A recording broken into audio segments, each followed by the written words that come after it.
Acabas de recibir una alerta como esta, indicando que uno de tus usuarios de Microsoft 365 fue restringido para enviar correos electrónicos. Esto significa que Microsoft detectó actividad sospechosa en la cuenta y bloqueó automáticamente el envío de correos salientes. En este video te voy a mostrar cómo investigar esta restricción, qué medidas de seguridad debes revisar antes de quitar el bloqueo y finalmente, cómo habilitar nuevamente al usuario para que pueda enviar correos. Soy Carlos y ayudo a empresas con sus servicios de Microsoft 365 y Google Workspace. Para más información visita itwithcarlos.com. Este será el recorrido que haremos hoy. Primero, revisaremos la alerta que envía Microsoft. Después, accederemos al portal de seguridad desde el centro de administración de Microsoft 365 para localizar el usuario restringido. Luego, revisaremos las recomendaciones que nos proporciona Microsoft antes de quitar la restricción. Y por último, veremos cómo desbloquear al usuario y cuánto tiempo tarda normalmente para volver a enviar correos electrónicos. Vamos a mi computadora. Este es el correo que normalmente recibe el usuario cuando Microsoft detecta este tipo de problemas. Como puedes ver, Microsoft nos informa que el usuario fue restringido para enviar correos debido a una posible cuenta comprometida.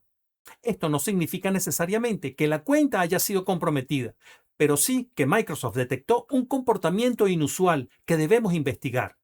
Ahora vamos al centro de administración de Microsoft 365. Desde el correo de alerta puedes acceder directamente desde el enlace incluido en el mensaje. Sin embargo, quiero mostrarte cómo llegar manualmente, ya que es la forma que utilizo con más frecuencia. En el menú de la izquierda, haz clic en Mostrar todo para expandir las opciones disponibles. Después selecciona Seguridad o Security. Esto abrirá el panel de Microsoft Defender, que es donde investigaremos esta alerta. Ahora que estamos dentro del Microsoft Defender, expande Email and Collaboration o Correos y Colaboración. Haz clic en Review o Revisar. Y luego selecciona Restricted Entities o Entidades Restringidas. Aquí aparecerán todos los usuarios que Microsoft ha restringido para enviar correos electrónicos. En este caso, tengo un solo usuario restringido. Voy a seleccionarlo para revisar los detalles. Aquí, Microsoft nos indica que detectó un patrón de envío anómalo. En muchas ocasiones esto ocurre cuando alguien obtiene acceso a la cuenta y comienza a enviar correos no deseados utilizando este buzón. Tómate unos minutos para revisar las recomendaciones que Microsoft nos muestra. Por ejemplo, revisar los delegados del buzón, verificar las reglas de envío, comprobar la configuración de reenvío de correo, habilitar la auditoría del buzón y revisar los registros de auditoría. Estas recomendaciones pueden ayudarte a determinar si la cuenta realmente fue comprometida. También notarás que Microsoft recomienda utilizar contraseñas seguras y habilitar la autenticación multifactor. Antes de quitar la restricción, hay 3 recomendaciones que personalmente considero muy importantes. La primera es restablecer inmediatamente la contraseña del usuario. La segunda es ejecutar un análisis antivirus completo en la computadora y en cualquier otro dispositivo desde el que el usuario acceda a Microsoft 365. Si alguno de estos dispositivos está infectado, cambiar únicamente la contraseña probablemente no resolverá el problema. Y la tercera es verificar que la autenticación multifactor esté habilitada para la cuenta.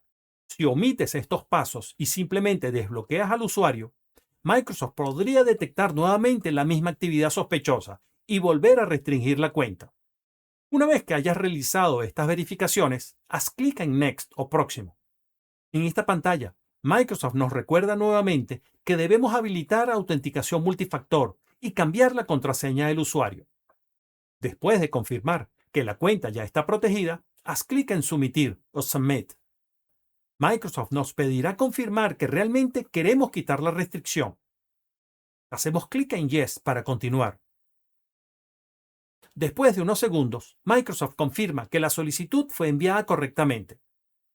En mi caso, indica que el usuario estará listo aproximadamente en 1 hora. Ten presente que este es un tiempo estimado y que, dependiendo del procesamiento de Microsoft, podría tomar un poco más. Hacemos clic entonces en OK. Después de actualizar o refrescar la página, el usuario ya no aparece en la lista de entidades restringidas. Esto nos indica que Microsoft aceptó la solicitud y ya está procesando la eliminación de la restricción. Ahora solamente queda esperar que el usuario pueda volver a enviar correos electrónicos. Y así es como puedes quitar la restricción de un usuario en Microsoft 365. Recuerda que eliminar la restricción es solo parte del proceso. Lo más importante es entender por qué Microsoft restringió la cuenta y asegurarte de que está completamente protegida antes de permitir al usuario que vuelva a enviar correos electrónicos. Si este video te ayudó, déjamelo saber en los comentarios. También me gustaría conocer qué fue lo que provocó la restricción en tu caso. Y si quieres ver más tutoriales sobre Microsoft 365 como este, no olvides suscribirte al canal. Muchas gracias por acompañarme. Mi nombre es Carlos y nos vemos en el próximo video. Recuerda, mantente seguro en la nube, actualizados con la tecnología y un paso adelante con la inteligencia artificial.